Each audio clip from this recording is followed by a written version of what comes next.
Many thanks to Jerb, Jaren, DayZ Podcast, Taggy's Tag West, That One Random, and Great Poncho for making this video possible. DayZ 1.14 has just been released as stable, so it's time to reveal my juicy tips and help you survive this very deadly patch.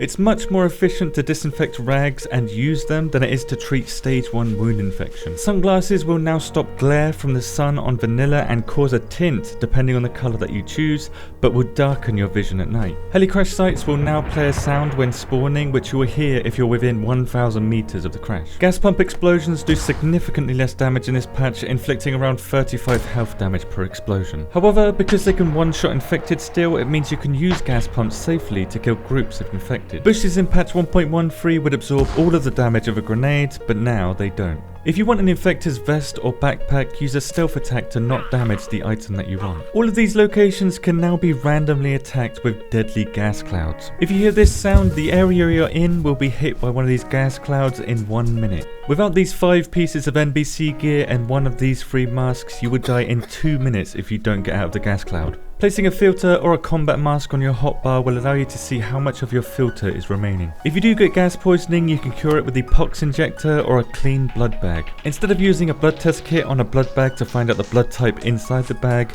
use it on yourself and this will be done automatically.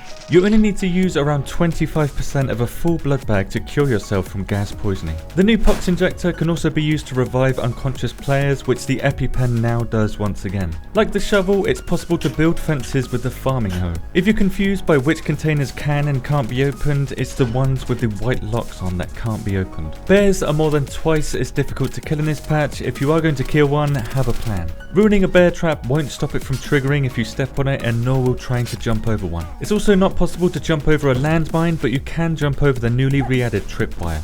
The tripwire is craftable with 2 sticks and metal wire and allows any grenade as an attachment. Because you don't need to unpin a grenade before placing it in the tripwire, it means you can also remove it safely without any concern too. You can once again catch mackerel with a new fishing trap and sardines with these small fishing traps. Mackerels will now yield 2 fillets when cut, making them better than carp in terms of hunger that they replenish. It's no longer possible to burn food in a cooking pot that has water unless the water evaporates, which it does at 1% every 15 seconds. Boiling or baking raw fruit and vegetables makes them 3 times as nutritious. Mushrooms will now decay and become rotten over time like fruit and veg do.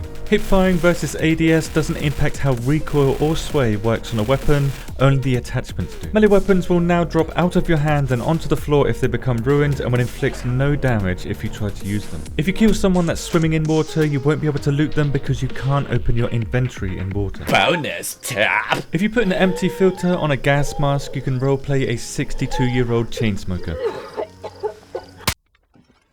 Now, because gas zones will certainly kill many a player in this patch, here is 50 additional tips just for the gas zones themselves to help you survive these random gas cloud attacks that you probably will be a victim of at some point during your playthrough, or you can learn more about the other features in this patch with these 4 videos, all links below. Thank you very much for watching and have a good patch.